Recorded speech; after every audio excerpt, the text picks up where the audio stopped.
Greetings, technology enthusiasts. I am Chandrahas and I am delighted to be here with you representing CyberBrainer.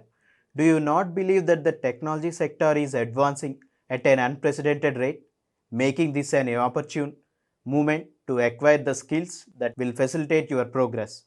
With CyberBrainer, we are empowering you to take control of your own future. At CyberBrainer, we do not merely impart your interests.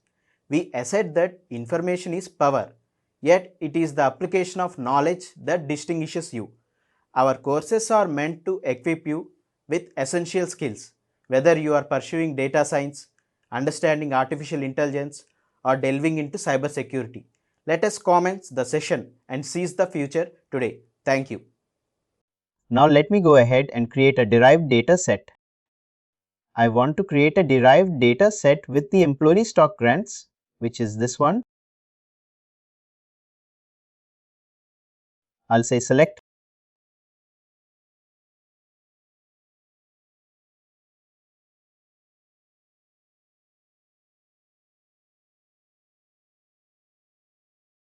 I'll just copy this name for the same import of employee stock grants.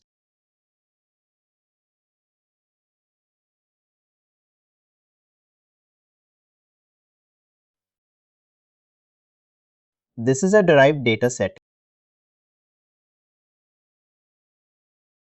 I'll link it to ZF.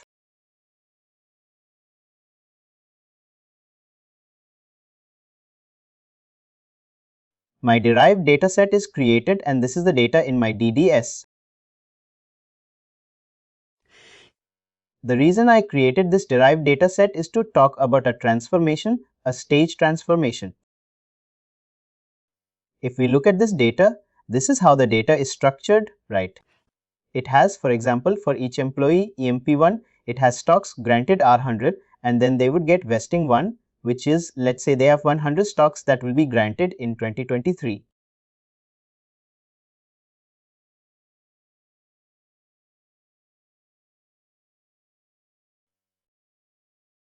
And as part of vesting 2, let's assume they'll have another 100 stocks. This is the 100 more stocks will be granted in 24. This data is fine, but many times the way we need data is we need data in a single cell, right? For example, instead of this, I would expect data in this format. I have employee EMP1 already granted 100 stocks and I want to show all these stocks to be granted in a single cell or in a single column. I want 100 here and 100 here. This is grant 1, grant 2 and I want date of 23 here and 22 for here. This is D1 and D2. Usually we do come across requirements wherein we have to change columns into rows, right? For those kind of requirements, we create something called an unpivot stage, right? My data would change from this format to this format. Let's go ahead and quickly look at this. I want to add a transformation. Did I have already done that? I want to add a transformation and we know that transformations can be added with a stage. I'm adding a new stage and the stage that I'm adding is unpivot. I'm creating an unpivot stage. Now what is that? I want to unpivot. I want to unpivot the vesting date first. My input field is the vesting date, right? Which is this one. I want to unpivot the vesting date 1. Then I also want to include the vesting date 2, which is this one. And we have actually 3 date related fields. We also have vesting date 3, which is this one. I'll add one more cell and I'll call. We have vesting date 3, right? I would call it vesting dates.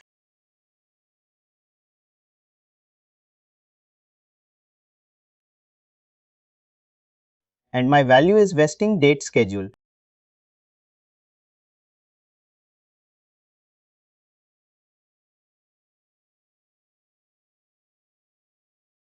we have vesting date schedule.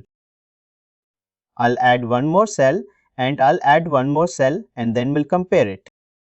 If you see, this is how my Workday has added.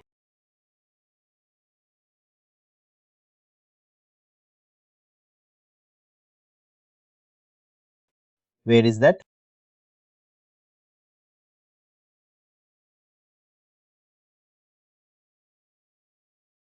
Right. Let's go ahead and see. Quantity vesting.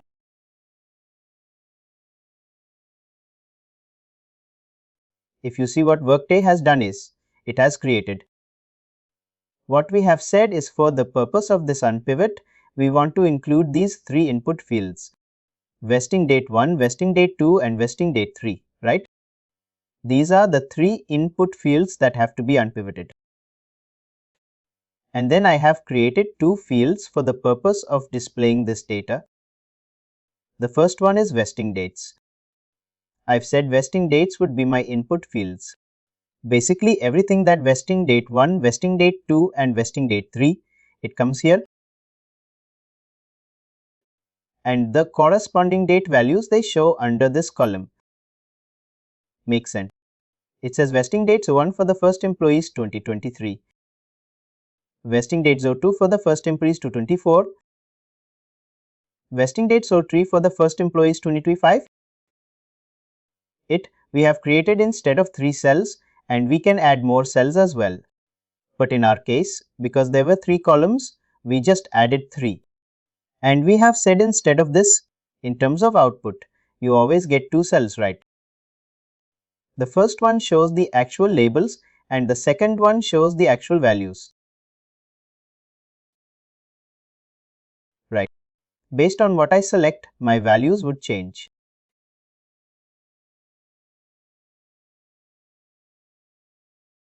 Now I have unpivoted just the date. But corresponding to date, I also need to unpivot the amount, right? Because for vesting date 01, if you see for 01 2023 for first employee, he should be getting 100.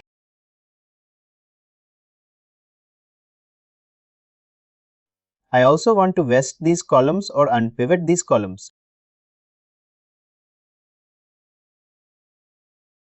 And then I'll add one more unpivot stage here.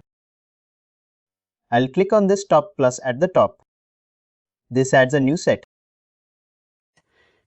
Now here I want to select the quantity vesting 01, quantity vesting 02 and then quantity vesting 03.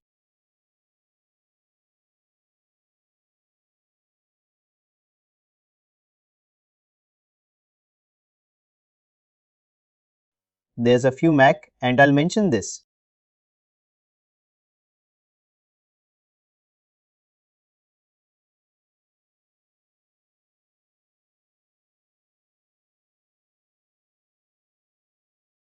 We can create blank.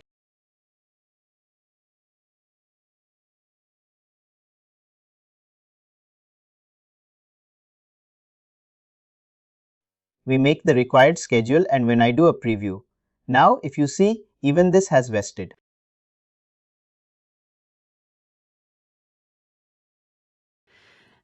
Now for Logan Gandil, our first employee, A211 we have on vesting date, one which is 2023, they'll get 100 stocks.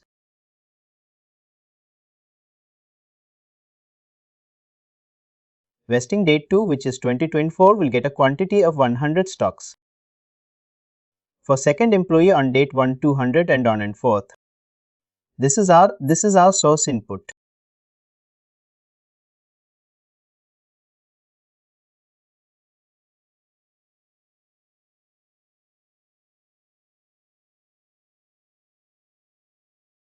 All I have done is for each employee. For employee 1. This is how my data was. It says for employee 1, which is basically here. I said they would be currently getting, they have already got 100 stocks, which is what we are. Quantity granted is 100 on date 1 there, which is January 2023. Writes 123, they'll get 100 more. And 24, they'll get 100 more. And let me add one more for employee 2. They have got 200. I'll get 200 more on 23 and maybe 150 more on a 24. This is how my current data looks, right? What I've done is I have said taking these dates right. Currently there are only 2 date fields. There could be many more, right? There could be 20 date columns. I've said unpivot these date columns, and in terms of input, I have taken date 1, date 2, right? Which is what I've done here. If I edit this transformation, I've said take these date fields, date 1, date 2, date 3, date 4, whatever are there, and then instead of these being columns, convert them into cells. What did work? They do, it said, and for that it has. I have said these would be the output cells that I'll have. In terms of output, I'll only get 2 columns. This is how it gets. Earlier for employee 1, there was just 1 row.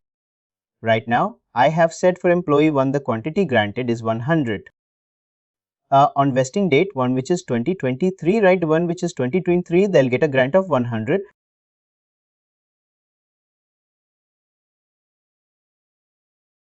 On 2023, they'll get the 100. On 2024, which is another row, which is date 2, they'll get a grant of 100. Instead of 1 row, now we have 2 rows, right? Similarly for employee 2, no data is lost during this transformation. I'm just rearranging my data, right? In our use case, we don't need this, but then this is one stage available. Certain cases it is. It is helpful, right? You want all data in a single cell, right, that you can do further calculations. For that specific reason, Workday has created this transformation on this stage, right? It's called unpivot. That was unpivot stage.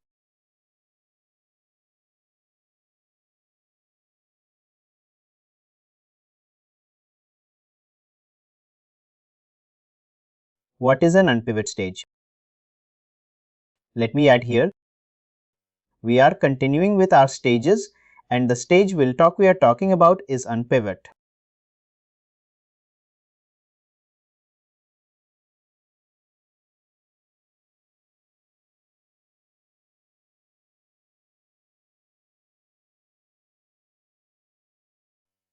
This stage basically converts fields, which is columns, to rows.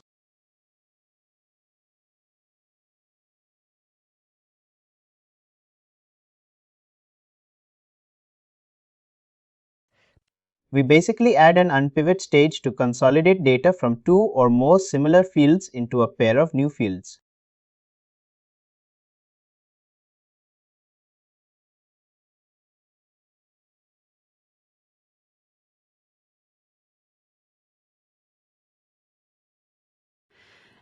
The output is always 2. Again, you can only add unpivot stage in the derived data sets.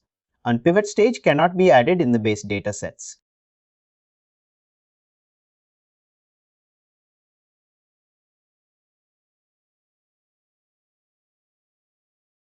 Cannot be added in base data sets. What all stages have we looked at?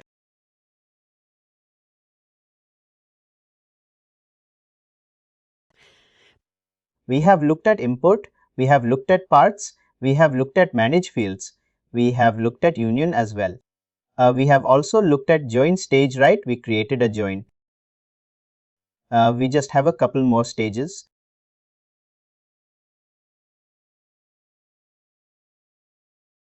I'll quickly talk about that as well. We have a couple stages of the stage. We have something called a filter stage, and then we have something called a group by stage. Both of them, as the name suggests, are pretty self-explanatory. Let me go back to my data catalog. We can add both these stages in the base data sets. I'll go ahead and add both those stages. We have employees with details. Let me go ahead and quickly do the transformation. I'll I'm going to base data set. I'm doing the transformation. These two stages can be added to base data sets as well as derived data sets. We have already looked at manage field stage right now. Group by fields is similar to our matrix reports, right? What is the purpose of a matrix report? We group data and get the summarized values, right? Group by is exactly same. I want to say, let's say create a group by, and I can select a specific field or group by fields based on which I want to group my data. For example, I want to group all data for survey in 2022. I'll select here, alright. Now it shows that this base data set has only 1 year, which is 2022, and there are 455, right? It basically allows me.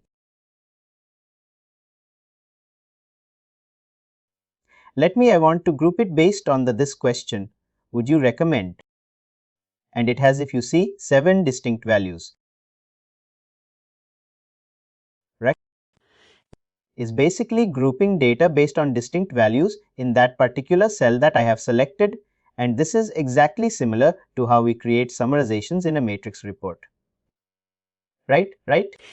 And then it shows there are 36 people or 36 rows which have the value 10 in this particular cell. Right? There is only one row which has value 3 and on and forth. Plus, if I want, I can add again additional summarizations. I can, instead of getting the count, which is what it is getting me right now, I can also get, let's say, a max, right? Max of within this, some other component, right? There are 36 rows wherein the answer to this question or the value of this particular column is 10.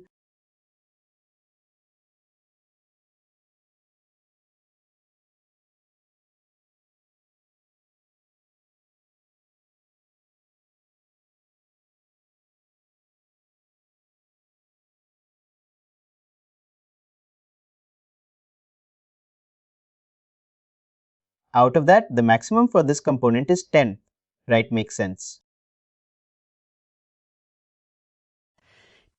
There is only one row which has the value of this cell. For this cell and for that, the maximum is. Out of that one, the maximum is 4 for this particular question. It is basically giving a summarization. It is basically checking data in this cell.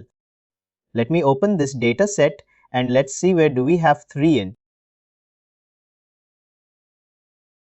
Would you recommend?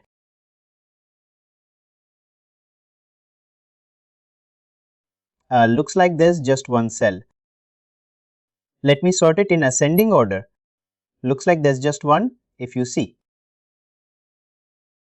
There's just one with the value of 3, which is what it gives me, right? And then I have selected for this grouping, find the max of this. In this specific grouping, it is finding the max of this. Similarly, in this grouping, wherein there's just one person, it is finding the max of this.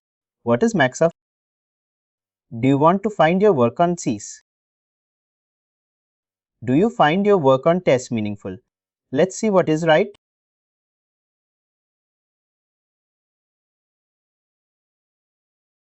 Do you find your work in TCs meaningful? Because there's just one row. In that row, the max is 4, obviously. Basically, it is checking in this particular grouping or each of these groupings, the grouping we have created, and then seeing in this grouping what is the max of this row is.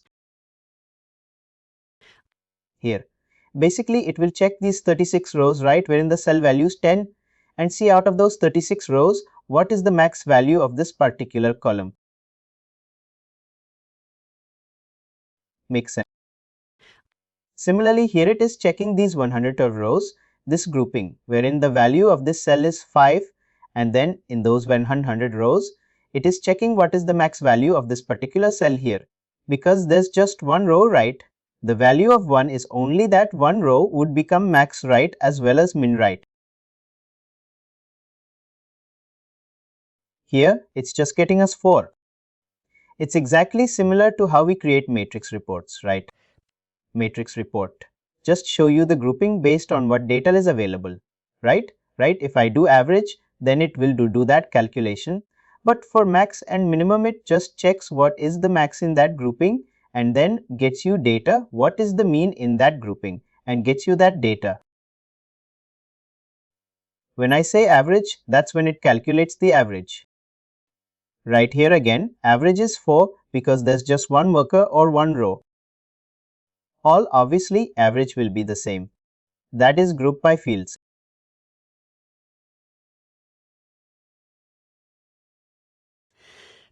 Again, if we have to do some summarizations for any requirement, we can do exactly same summarizations in our matrix reports as well. Usually what we do is in our data source, we don't in our Prism data source that we ultimately create. We don't feed summarized data, right? We feed all data and then we get these summarizations through our matrix and trending reports that we would create using those Prism data sources, right? The purpose of this data source is usually not to get summarized data. Using Prism data sources, we create the detailed data and then we create reports based on our requirement to create those summarizations. That was the group by fields, group by stage.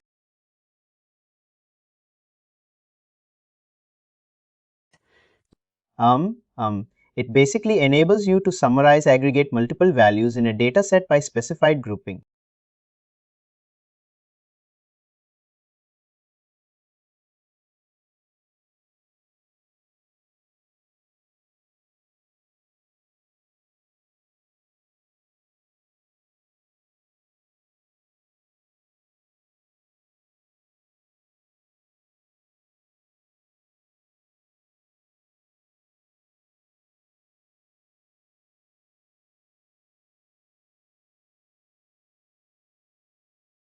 And finally, we have something called what happened. And finally, we have something called a filter stage.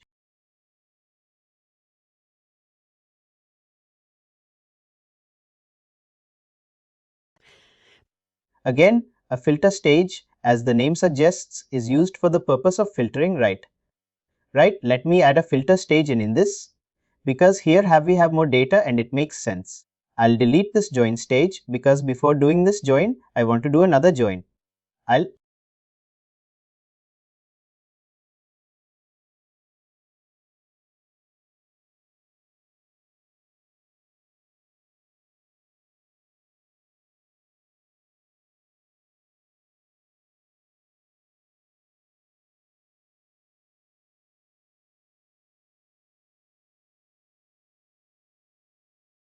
Any which is need to delete this join will quickly do that. We don't need it, but it would have made no difference.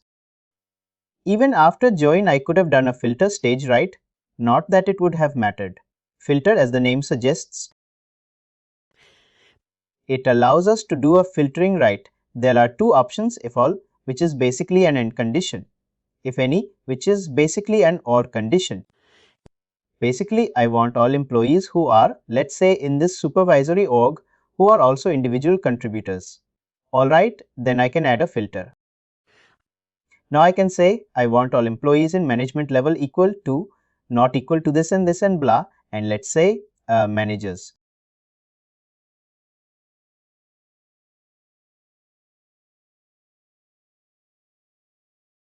I'll say this. And now it is giving me 138 rows, all employees who are managers, and I can add another filter saying that because we have selected all, it is basically an all condition and I want those employees whose active status is true, right or false or whatever, correct.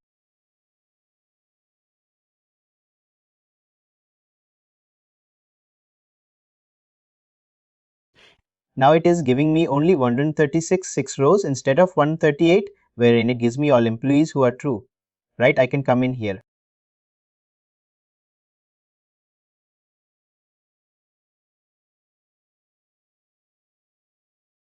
False, right, and now it gives me the other two employees. That was the filter stage.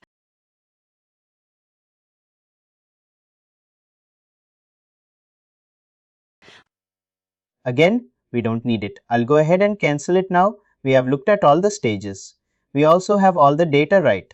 Just one more data is left. I also want to import the Prism performance details.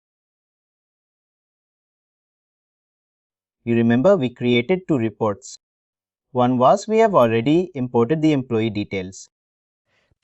Right now, we also want to import the performance details, and that's why I have deleted that join because I first want to join with the performance data with the employee data. Let's quickly check what is our report. I think it was a employee reviews.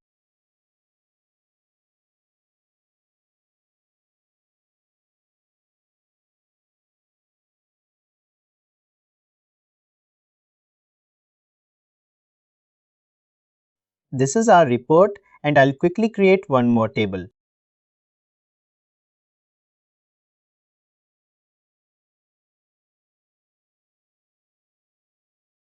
I want to name it Zef underscore.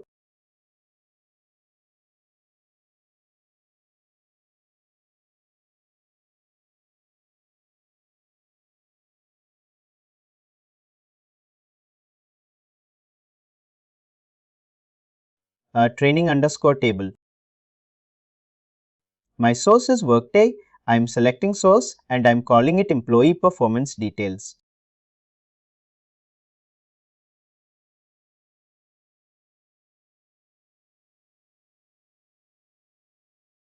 My tag is ZF and create. It is through Workday report and the report is employee reviews.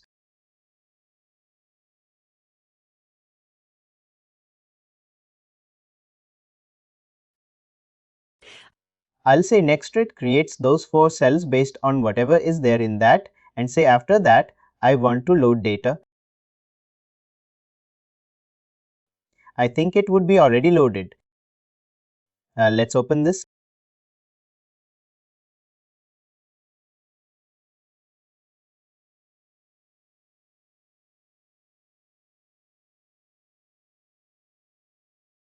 Data is not loaded. I will create a data change task.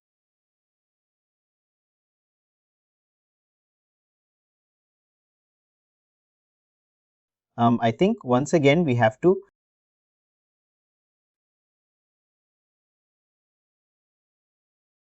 this is for 2022 right now. Let's go ahead and load data for 2022 Workday report. Employee reviews. Next.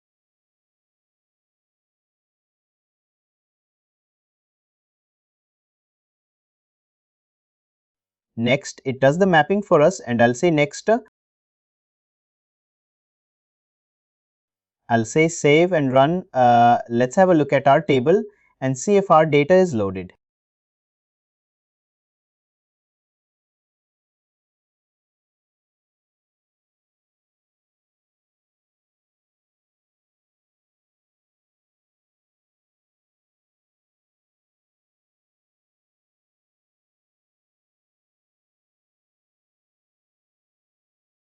Oh, I think because I don't have access field when retrieving data from the source. This is what happens whenever there is an error in your data change task, even if, let's say, one row failed. If you remember, we discussed if even in one cell, a specific row data type doesn't match, that entire row is not loaded right and Workday creates an error record. What I can do is, it would give me that error record here. Not sure why it doesn't give me.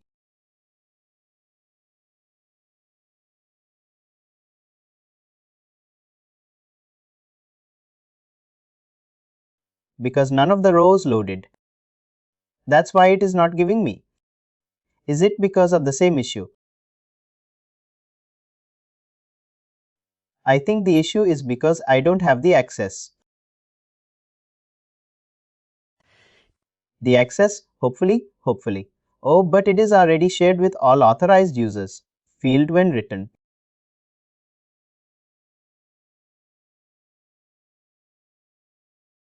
Please review Prism Activities Monitor for more details.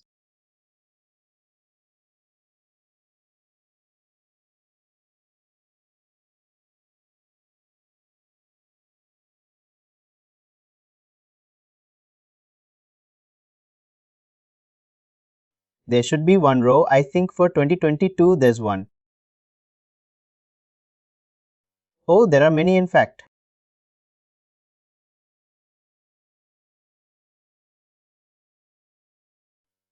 There are many in fact that we have to be able to do that. And we have to be able to do that. Is it the same issue that we faced the other day? Failed when retrieving. Please review Prism.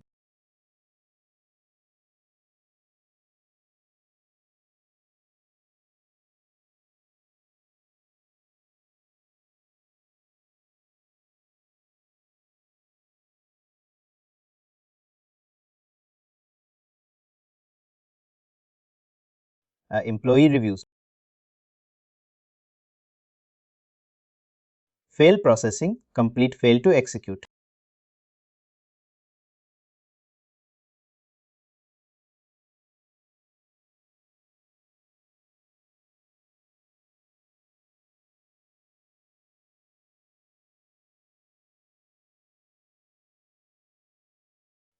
Is it the same issue that we had the other day? I'm gonna call it a response. I'm calling data. Now what I'm expecting responses fail to execute the registry.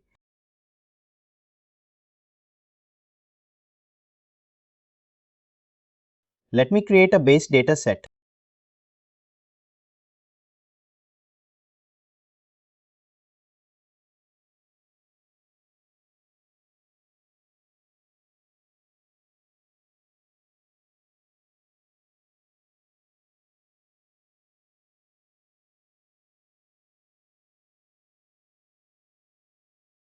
Prism employee reviews.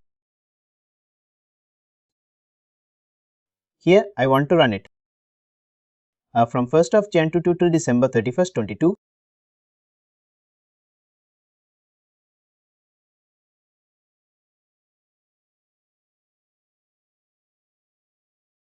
I want to run it now.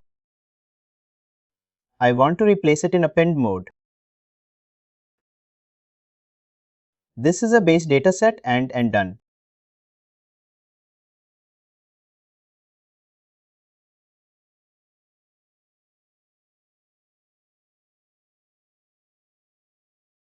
Where is my baddies?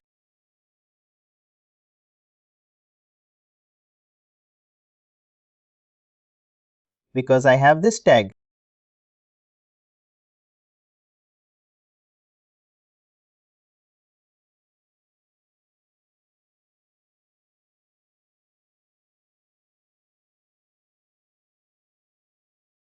With base data sets we cannot create tag.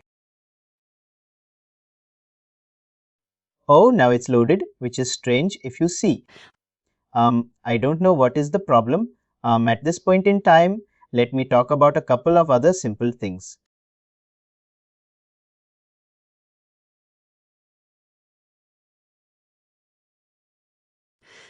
The first one is, if you remember, we mentioned that we would usually use CEFT when we want to regularly load data. Right.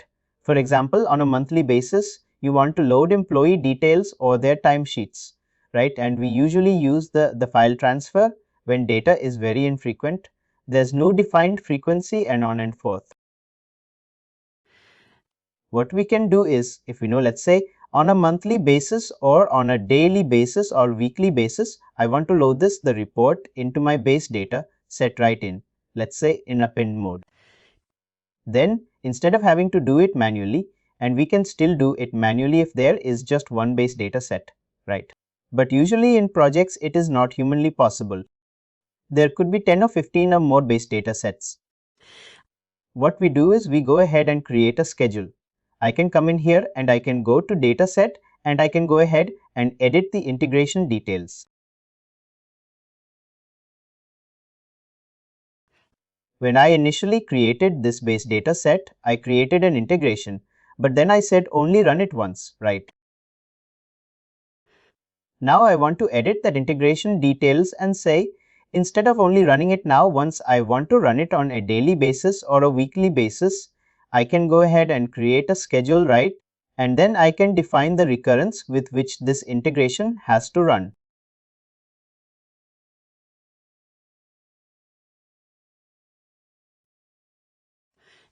This is with respect to a base data set, but with respect to a table, you know that we don't create a base. We don't create this integration schedule, right? Instead, what we do is we create a data change task.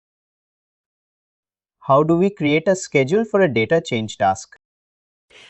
For data load, if it is a data set or specifically base data set, we can create an integration schedule.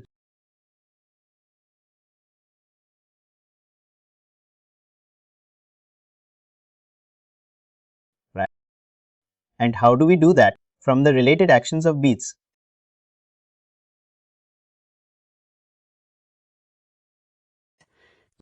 From the related actions of the BDs, we'll go to data set and then we click on edit integration schedules.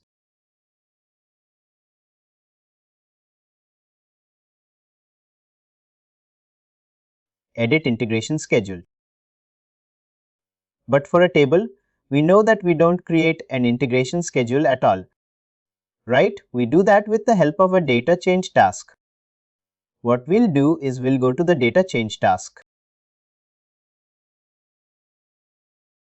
Which one is ours?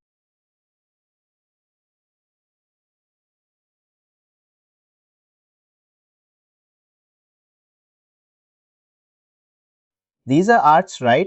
Employee reviews and something we created. Let's say for this data change task, I want to define a schedule. I'll come in here.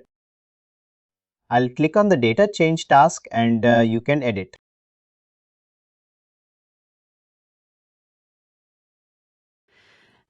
I'll click on edit, right? And here I can go ahead and define a schedule for my data change task. I can come in here, I can select a source.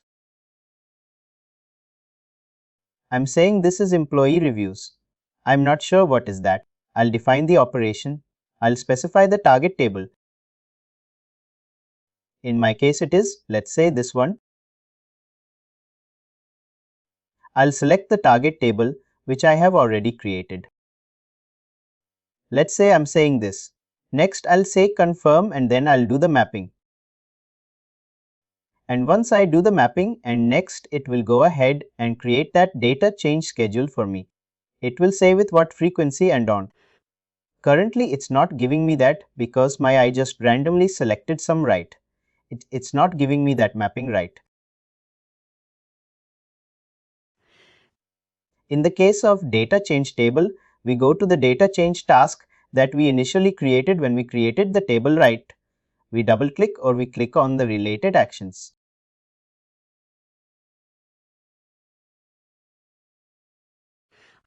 The specific data change task. We click on the related actions and then we can either do run. Now we can look at the data change task that we created earlier. We can delete the data change task. If you have to delete a table, right, you'll not be able to delete the table because Workday would say that there is a data change task associated with it. If you have to delete a table, first you'll need to delete the associated data change task and then you'll be able to delete the table. And that's why it makes sense that when you create that initial data change task, Workday would give a default name. But give it a proper name that you can later identify your data change task. Else Workday gives a random name. Just to make it easy for you, it always makes sense to give a valid data change task. We have already created our base data set.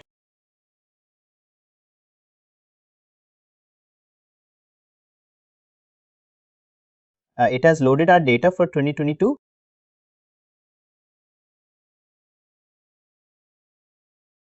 Yes, let me quickly review that.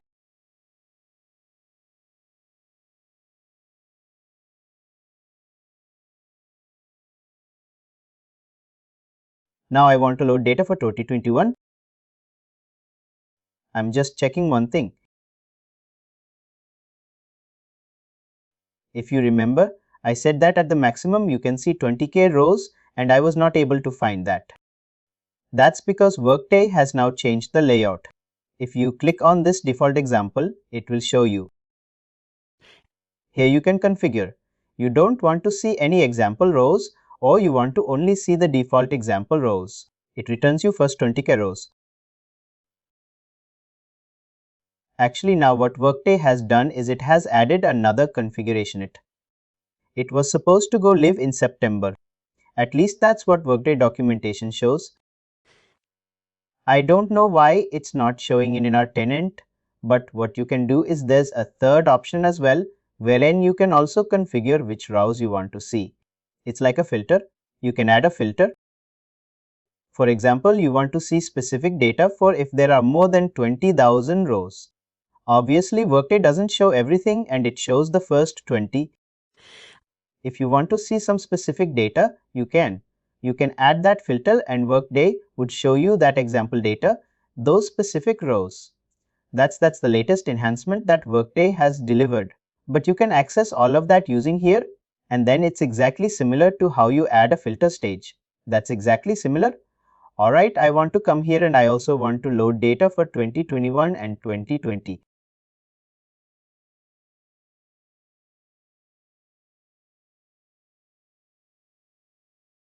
I would come here dataset. I want to run integration. I'm not creating any integration schedule. I'll say, oh, does it load data?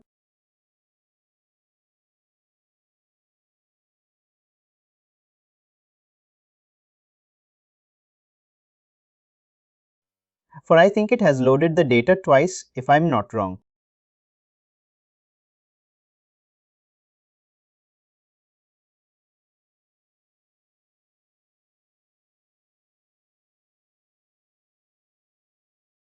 It has loaded the data twice. What do we do?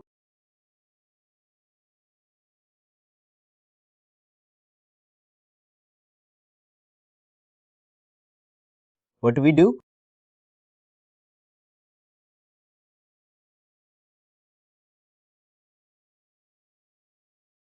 I want to truncate the data. With beats, can we truncate specific data or full data? I think it's full data. I can only delete full data.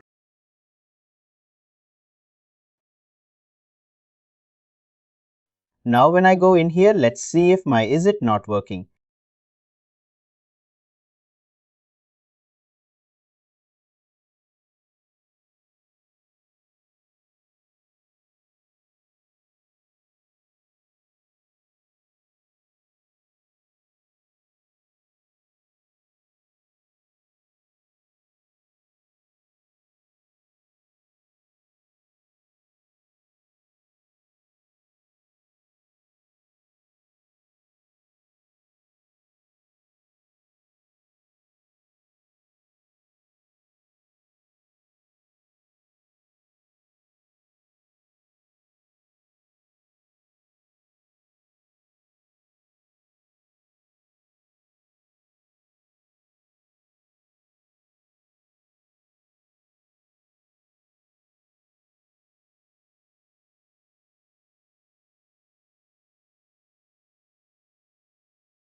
I'm not sure. What is this connection?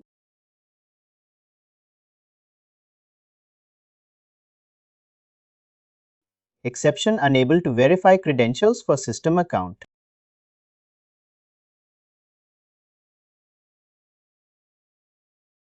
I'm not really sure. Why is this happening?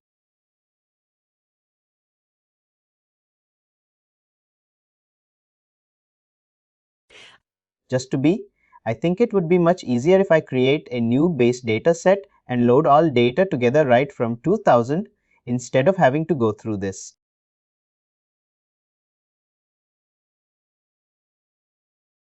I want to load employee reviews.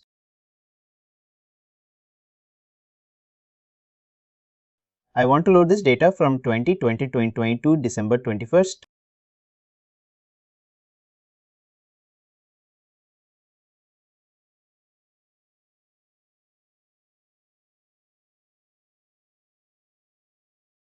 I want to load all 3 years data in a single go. You see,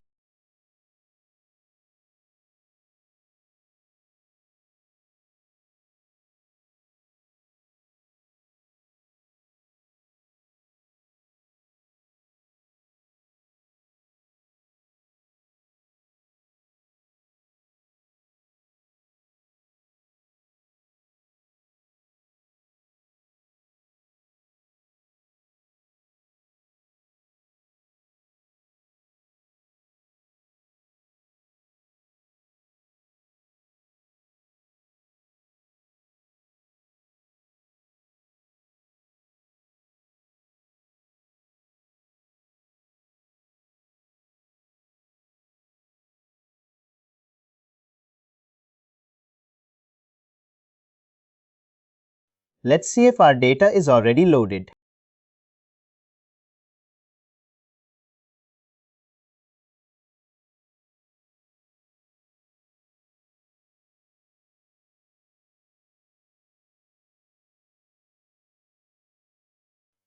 Oh, I'll quickly check the number of records, which is fine. There are 3 years worth of data. It is giving me around 200 records. I'll quickly add another stage here, manage fields. I don't want to see all these fields going forward. I would remove the BOOPL load ID and done. My base dataset is created. I have already created, or we have already created, our derived dataset, right? Wherein we were doing our transformations, which is import of employee details. Let's go ahead and open that. First, I want to do a join. I want to join the employee details with their corresponding performance details, right?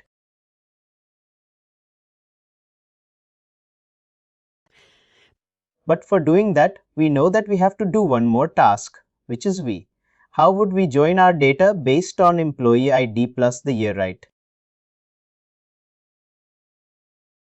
I want for 21578 to be joined with only 578 given the year is 2021, right?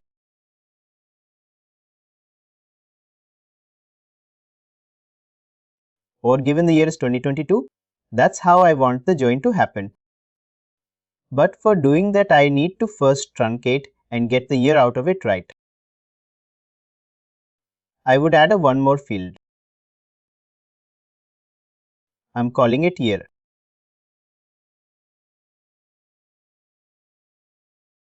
I'll go to function library. Let's quickly see what field type this is. This is a field of type text. I'll come in here. I want to go to text and I want to get a substring. I want to get a substring. I can see the formula here. I'll click on plus, which adds it here.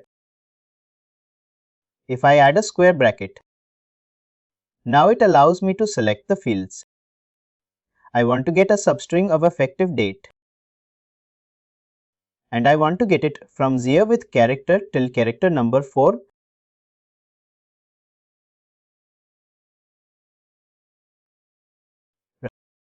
I'll click on enter. Now it has got me 2021. Right? This data is ready. What I also need to do is because I need to join it with employee performance details. And how would I join that? Based on the year of the performance, right? Now for doing that in this data set, I have basically, I can use either the year start or the year end. I'll basically take one of these columns, convert that only to 2000, the year value or extract the year value of it. And then I'll do a join. For doing that, I'll have to create a derived data set. Obviously, or let's do it here just for the sake of it, because we can add any calculated fields anywhere. This will save us the time of creating a new derived data set. We already have the manage field stage. I want to add a new calculated field here. I want to call it again. Let's go to function library. Let's come here. This is a field of type date. Let's go to function library. Let's see what functions are available here. I have extract function. The extract is a row function that returns the specified portion of a date time value. Basically, I only want to extract the year. That's what I'll do. I'll add this year and I want to extract.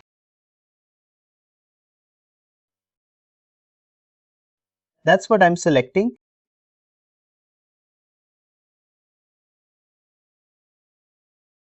Let's say, oh.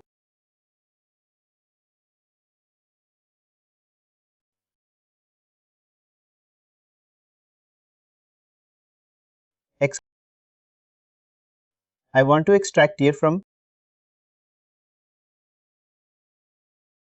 review period and date. There is an error, which means this is.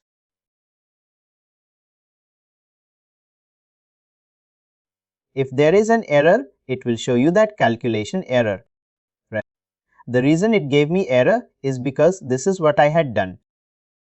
If your formula is incorrect and when you click on enter, it will show you that there is an error. That's because I had not used formula correctly.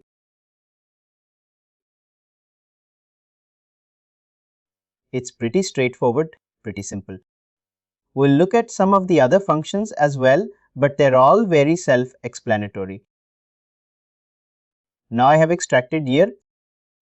But I'm not sure if we can convert. We can do a comparison. If you see here is if I go to field, it is a field of type integer, but here it is a field of type. When we do a join work, they would not allow us to join a field of type integer with a field of type. What I'll have to do is, if I directly click on edit right now, if you see, I'll not be able to see that year field. Right. Because all transformations that I do here will come out as the output of this stage. Right? Including all the calculated fields. All the changes that I do here in this particular stage, or in any stage for that matter, can only be accessed in the stage next to it. Right. That's why if I go here currently, I cannot see the year field because year has been added as part of this very stage. I want to make changes to year. I'll have to add another manage field stage. Here, if you see, year is visible. Now I can go ahead and convert it to text. The reason I'm doing that is because when I do the join next time, then I'll be able to do a join using employee ID. I'm going to add this employee ID with this employee ID here, right? And this year with the year here.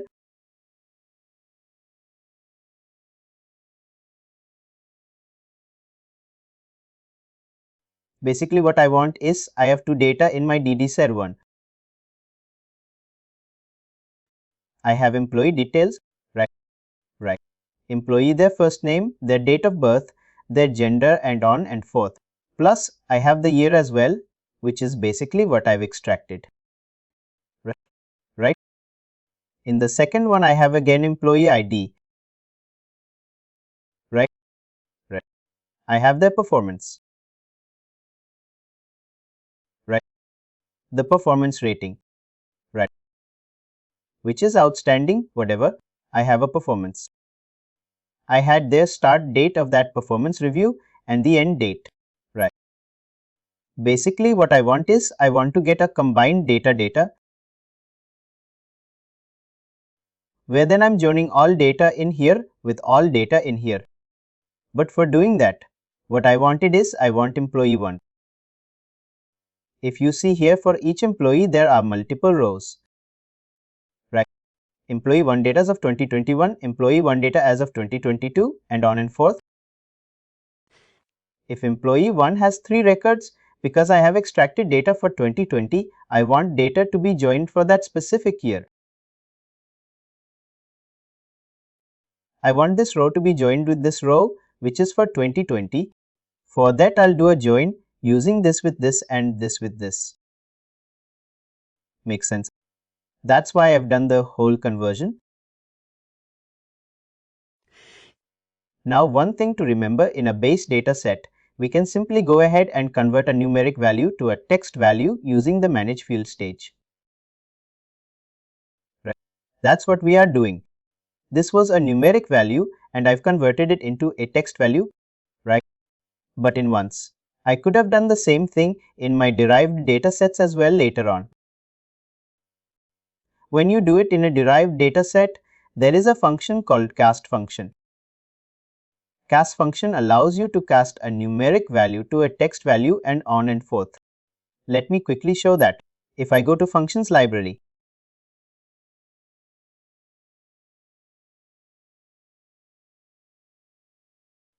I'll add one more calculate just for the purpose of it.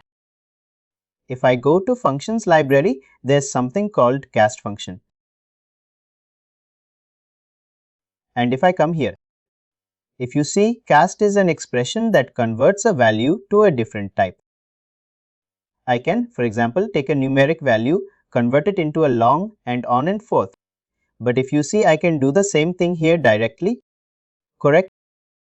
In base data set, we can do it directly using manage field stage. But if you have to do it later in your downstream, then you'll have to use this cast function. Makes sense. Now my base data set is ready. I made a mistake. I don't need this.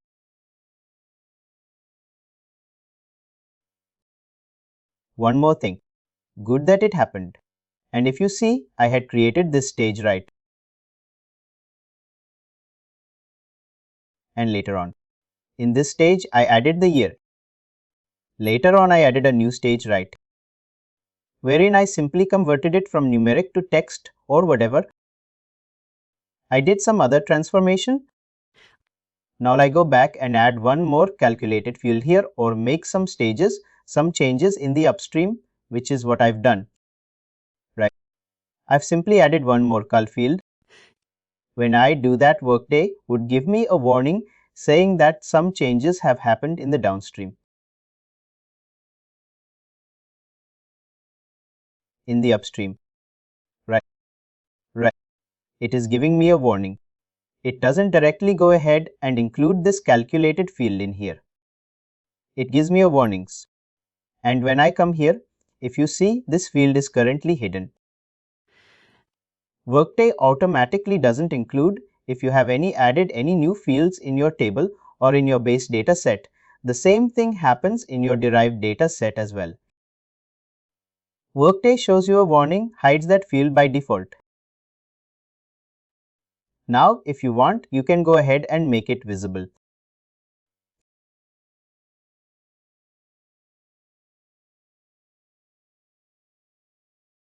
That if you make any changes in your report or in your file, if your source changes, that manage field stage shows your warning saying that some changes have happened. That way you can keep track.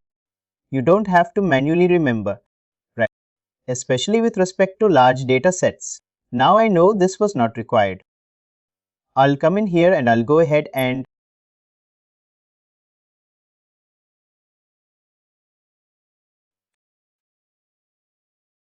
delete this field.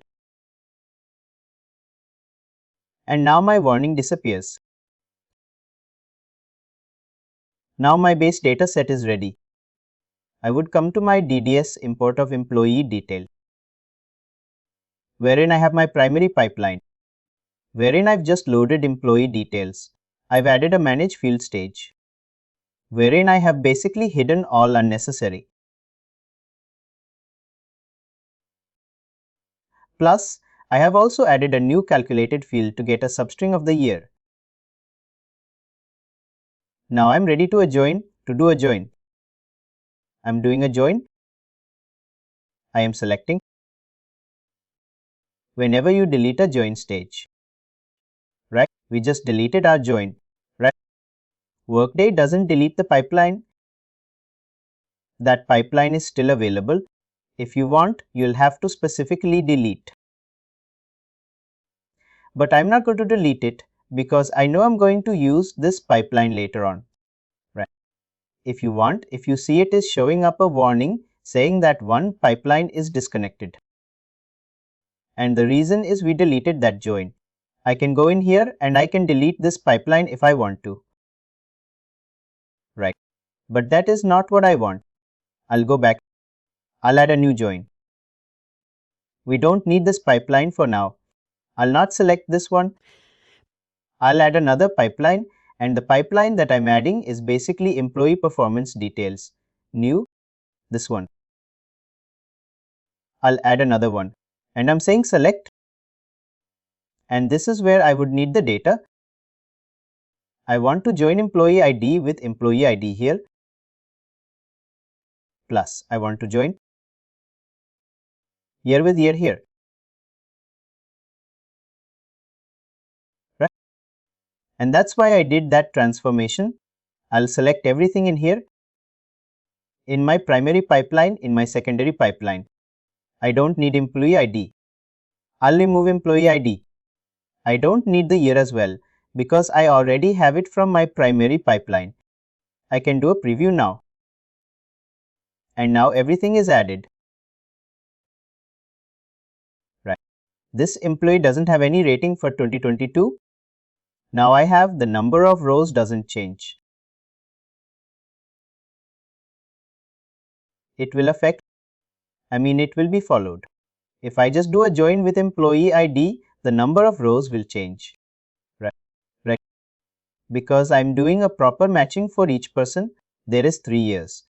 It's doing a proper matching for 2021. It only maps it to the 21. If you see the performance data for 2021, if it is 2022, it only matches to 2022 performance data. If it is available, that's why my number of rows do not change. And I'll say done. Now I have done a join and I have also extracted the performance data.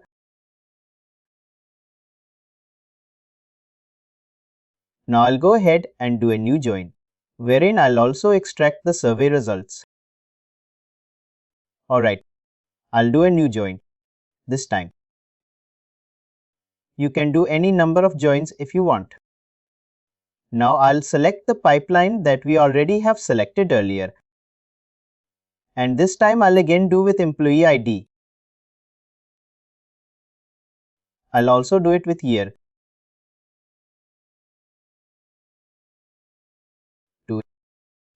Here, in our import of survey details, we have not extracted the year. Right?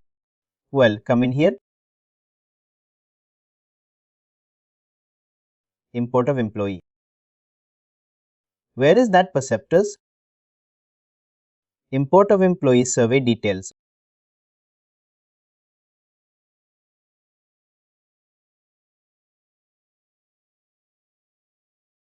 I'll have to edit this transformation.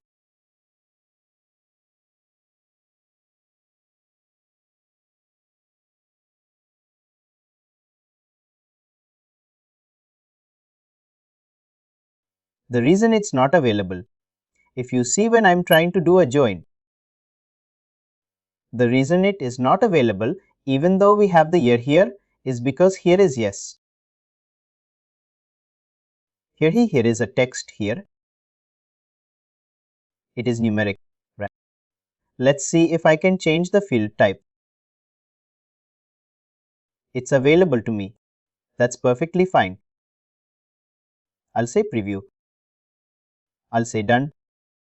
I'll say save. I'll have to cancel this. I'll have to do a new join. I'm not sure if we'll have to delete it. Let's quickly check that.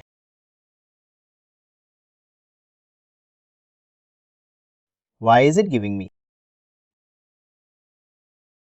To employee ID. This is the second. We have to select employee space. This one. And then we have here. Basically, what we'll have to do is we'll have to delete this and rejoin it. Any changes that we do don't automatically show up. Now, when I do a new join, then it will show me the latest changes that I have done to the dataset. Basically, I've changed the year from numeric to text. I'll add another pipeline, which is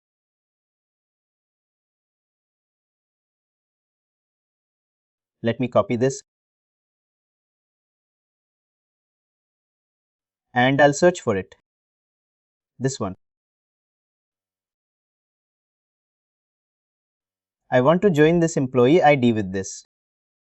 Now here is also visible. I want to join this year with this. Once again, I want to select everything from here. You have everything.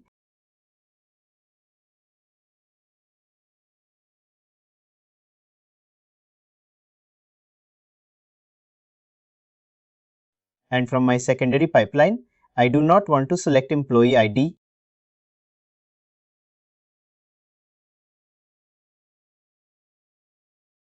I don't want to select here. I don't want to select here. Everything else. I don't want this employee ID as well. Right. I'll save preview and I'll say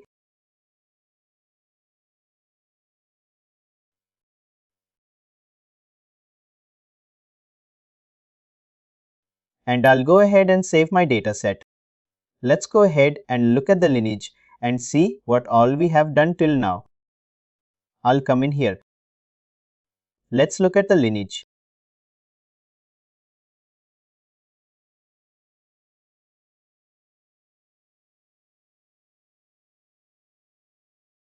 This is what we did. This is our employee details, which acts as our primary pipeline throughout. Right. We imported the employee details through work from Workday.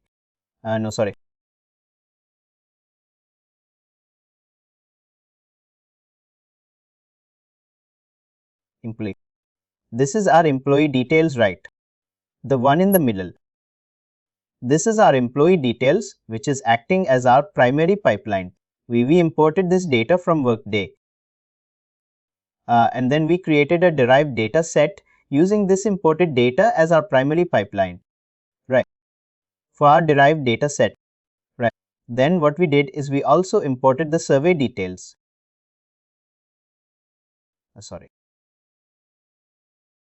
We also imported the performance details, which is also imported through Workday.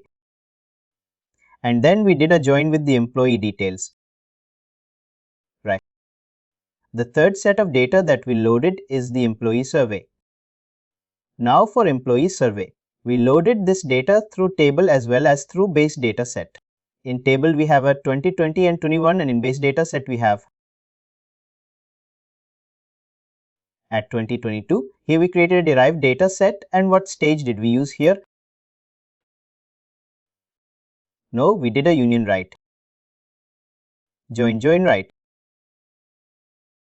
Because it is exactly same data, we basically have to club that data right here. The reason we created two different sources is that we could see union right. We did a union and then that union we did again join here. This is what has our combined data.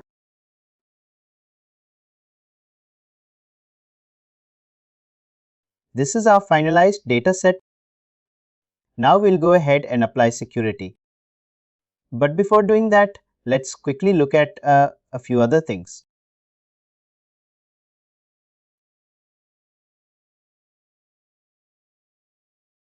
We have already spoken about the data change task schedule, right? How we can create a schedule as well as how we can do an integration schedule for data set. Right. For data load, we create something called data change task schedule. For our table. And for dataset, we create. And integration,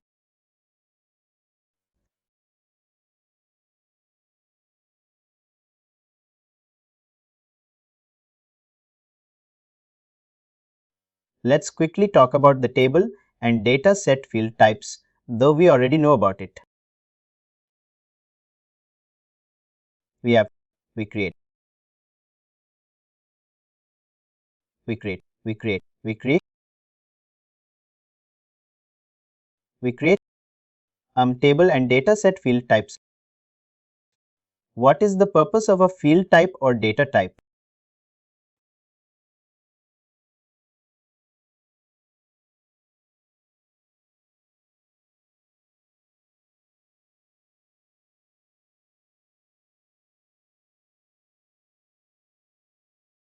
It basically does two simple things, right? The field type of a table or a data set just does two things. As you mentioned, it basically identifies what kind of values the field can hold, right? Basically type of data, as you mentioned. It basically determines what kind of values can that cell or that column hold. And then the second thing, it determines what functions or what calculations can use the field as an argument.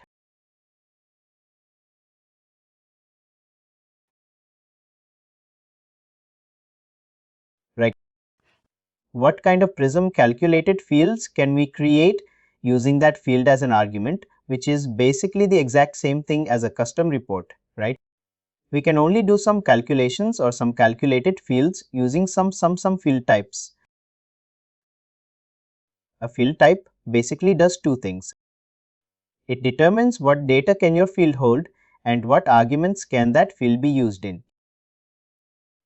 Now the field type is determined based on a few different factors, right?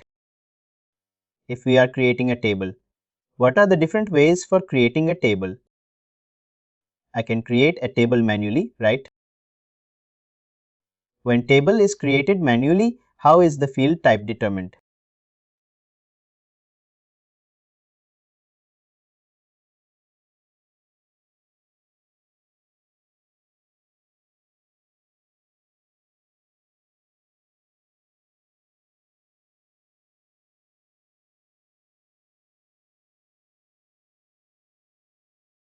First, if I'm creating a table manually, which means I'm adding all the columns manually, right?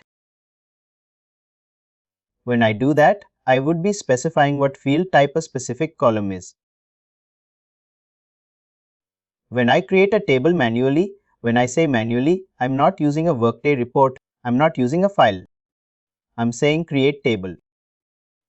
I'm adding field 1 which should be of type text. I'm adding field 2 which should be name AB, C or type numeric, and on and forth. When I create a table manually, obviously I'll define the field types for each of the fields that I add, right? Now, when you load data, what do you think? What would happen when you load data into this table?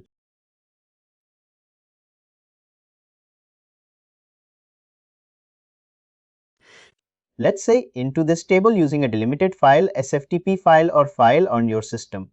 What would happen?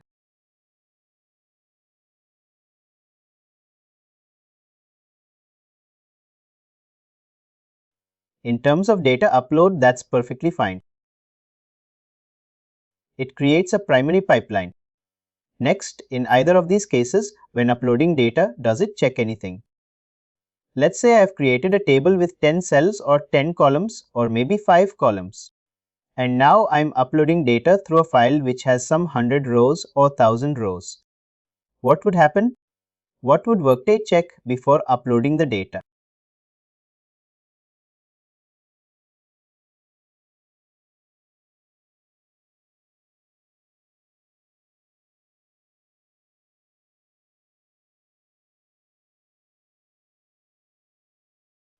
What would Workday check before? Workday, let's say you have already also done the mapping. Your table that you have created only has two columns, row 1 and row 2. This is all your table has, right?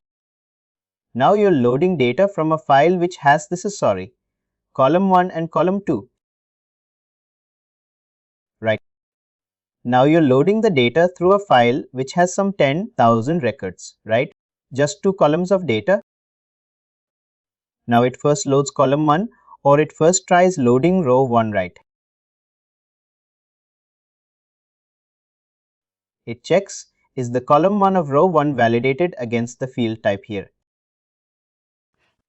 Let's say this is a field of type text and the row 1 you're loading here, it has, let's say this is field of type numeric, right?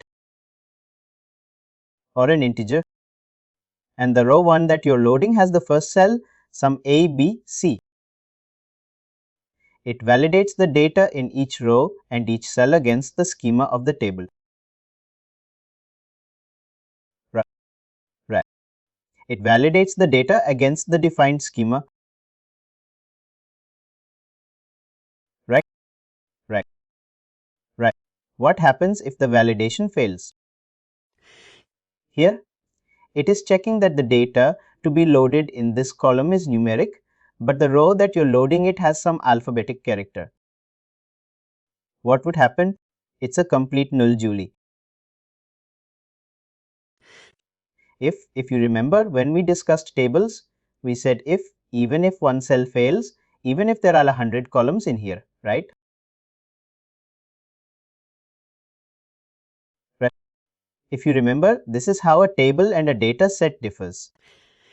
Even if, let's say, your date loading data for 100 columns, 99 columns, the validation runs perfectly. Right. Only in a specific column, the schema doesn't match. Workday doesn't load that row at all. Right. If the validation fails, if the value for a field doesn't match the field type, or maybe it is still date, but the date format is not matching.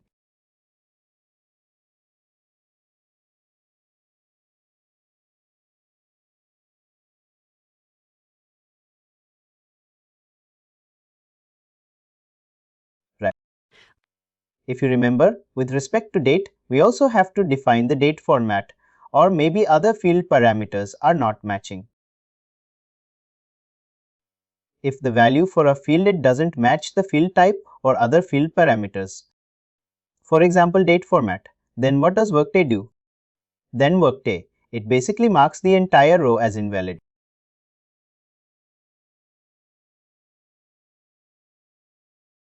It doesn't include the row in the table.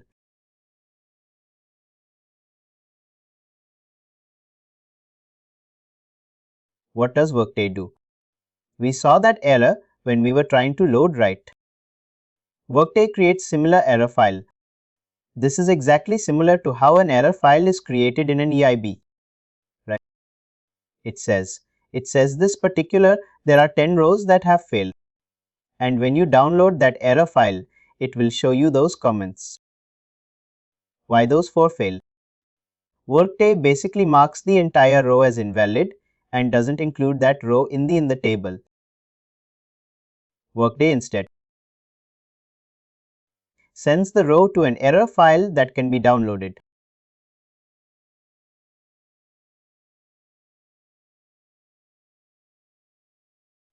With respect to table, there's no concept of a null when the field type doesn't match, right?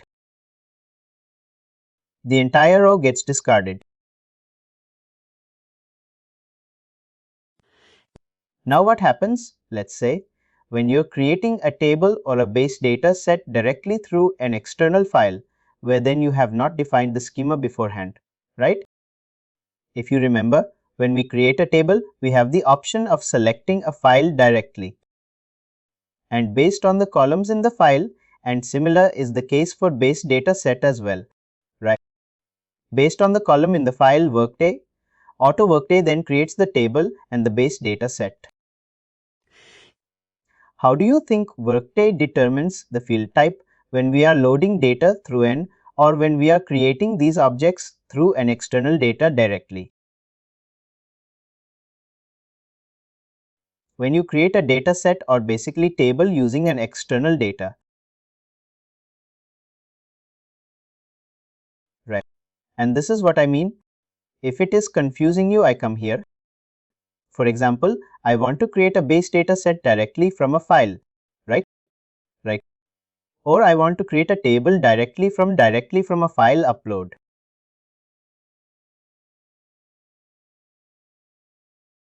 Here, I have not defined a schema beforehand, right? Based on the data in that file upload, Workday determines the schema, right? Right. This is what I mean when I say creating a table or a base data set using an external data. When you create a data set or a table using external data, then Workday simply attempts to guess the field type of each field by examining some of the data.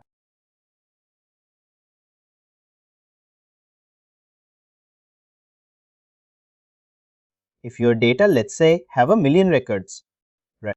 I'm just giving an example. Obviously, Workday would not check for each column all 1,000,000 rows for that column. Right. It just examines the first sample data, and based on that, it determines this should be field of type text. This should be field of type numeric. Workday simply guesses. And that's why we have that manage field. Even after your data set is created, then we see this is not the right field type. Then we can obviously go ahead and change that field type, right?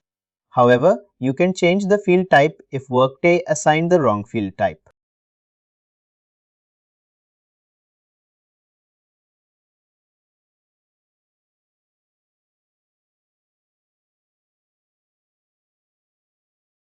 When you load an external data, still Workday would determine the field type.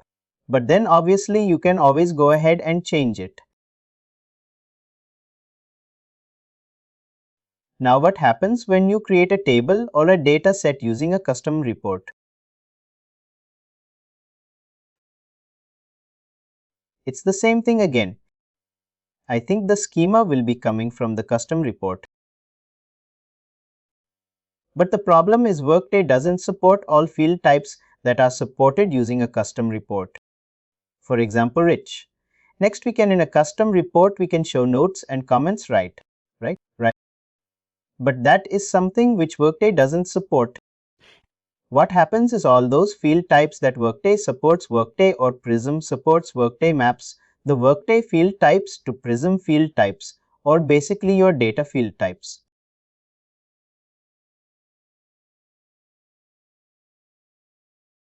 And what are those mappings? Let's quickly. What all field types did we see when we created a table? We have created some text integers along. We have created a text. We have created a date. Let's go in sequence. Right. We saw we have instance fields. Prism supports instance, and instance is single instance. And then we have multi-instance. Right. Then Workday also has Boolean. Right. If you remember, this is a field of type Boolean.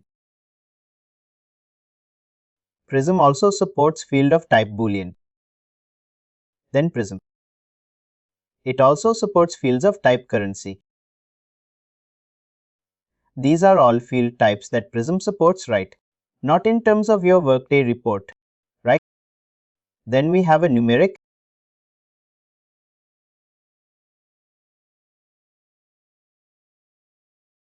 And then we have other numerically related fields. We have long integer double.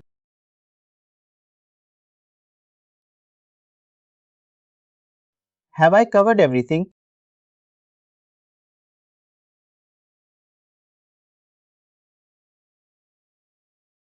That's how a Workday supports. Now let's see how does Workday mapping happens. Map. Your Workday report field types to Prism field type.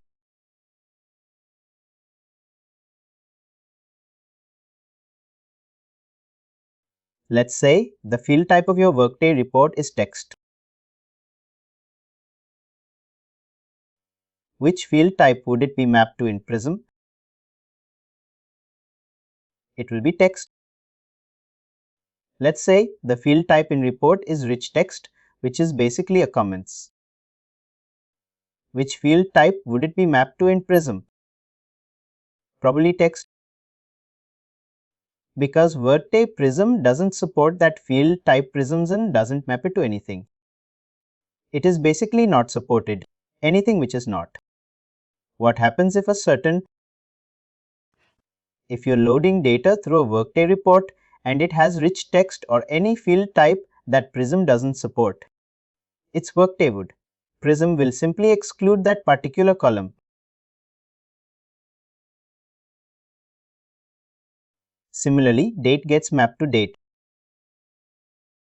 Currency gets mapped to currency. Boolean gets mapped to Boolean. Both single instance and self-referencing instance. We have two types of instance fields. Right. Both of them gets mapped to instance. Any multi-instance gets mapped to multi-instance. Numeric field in Workday reporting can get mapped to numeric integer or long based on the type of data.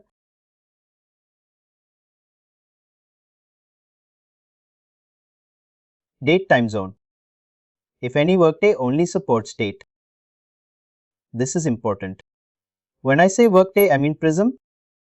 If it is date, it gets mapped to date.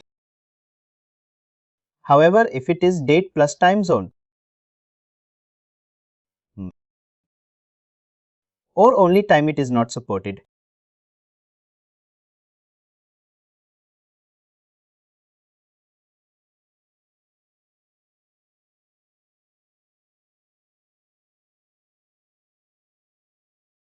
We have already spoken about the null values, right? What can be null in a table?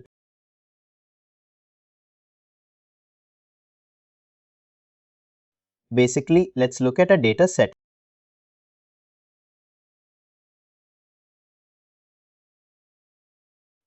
What are the ways that a data set can have null value? First, is this no data in that particular cell? Right. In row 1, column 1 is loaded. Column 2, there's no data. And that's why, because there's no data, Workday simply loads it with null. Right. The first option is there is no data. The second option is the data is there but not in the valid format. Right. On a data set. The second option is the field type doesn't match.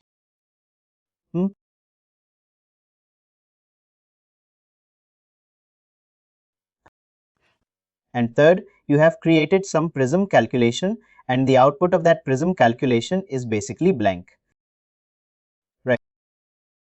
You can also get null through using Prism calculation. Now let's look at table. In a table, what happens when a field type format doesn't match? Will it still load null value? No, I don't think. If a field type format, we have already discussed this. If a field type format doesn't match in a specific cell of a specific row, then that entire row is discarded. Right? In table, there's no null value when the field type format doesn't match. Obviously, in table, we don't even do any Prism calculations. Right? All Prism calculations are done in either base data sets or we can do in derived data set. The only way a value can be null in table is that when there's no actual value. For example, one employee, there's no date of birth. Date of birth is missing. Only in that case there can be null value in a table when there's no data for that particular cell. Please do like, share and subscribe to our channel.